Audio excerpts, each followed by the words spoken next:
Hi, I'm Desiree Johnson. This is the 4th edition of Equestrian Talk. We've had a little bit of a hiatus, but we're back, and I think we have a fun subject this week is tips and tricks in making a hunter video.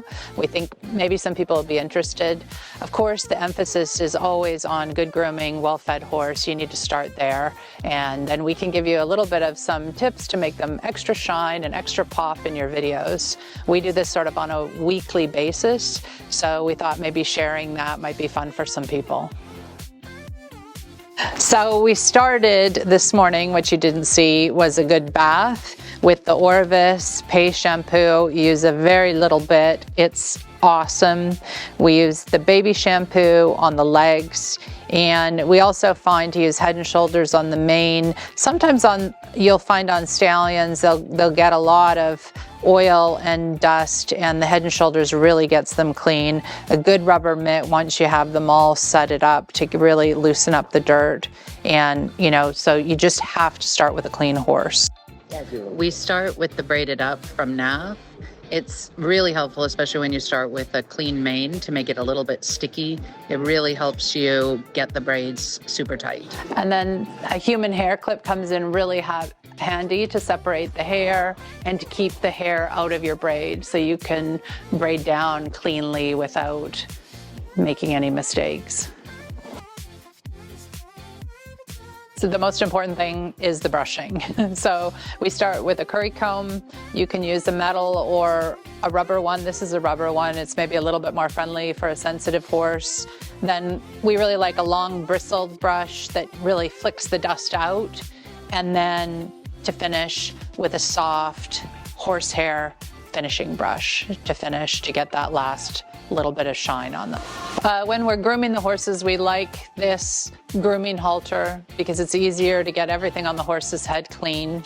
It's obviously not a halter for leading horses around, it's just for grooming, but they're very nice and useful, and you can do a better job of getting everything clean on them. So Eddie here is blessed with a beautiful tail. Some horses are not, and in that case we put in a tail piece. So we would braid the tail down and then we would fit this in, and it gives it that little bit of a polished, finished look. So baby wipes is a must in the stable. We use them for just about everything. Last minute touch-ups with the tack, cleaning the nose, cleaning the eyes, wiping the little bit of the dust off the horses. They're just super. So this would be a little tip or trick that we use. We use a little bit of warm water, a little Dettol, and a little bit of Beautify from the Naked Horse. It's an oil, just a few pumps in the water, and then we take a towel and just go over the horse with it. It's actually a microfiber towel. Those are amazing. And just to give that last little bit of polish and shine. It pulls any little dirt that the grooming didn't get off. So our last little finishing touch that we love is this Cavalier Starshine. We give them a light spray. We put the lights on for 10 minutes, and it really makes them gleam and pop.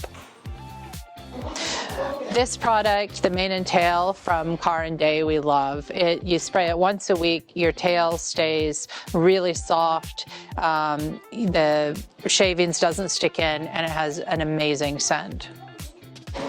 So this product would be a tip and a trick, I guess. This is the Silverado Face Glow. It comes in clear and black. It also has a sunscreen in it, so instead of just using a baby oil that if you go out in the sun your horse is going to burn, this makes the eyes and the nose pop, and it also has an amazing scent. And just the last finishing touch is a nice sort of clear hoof oil.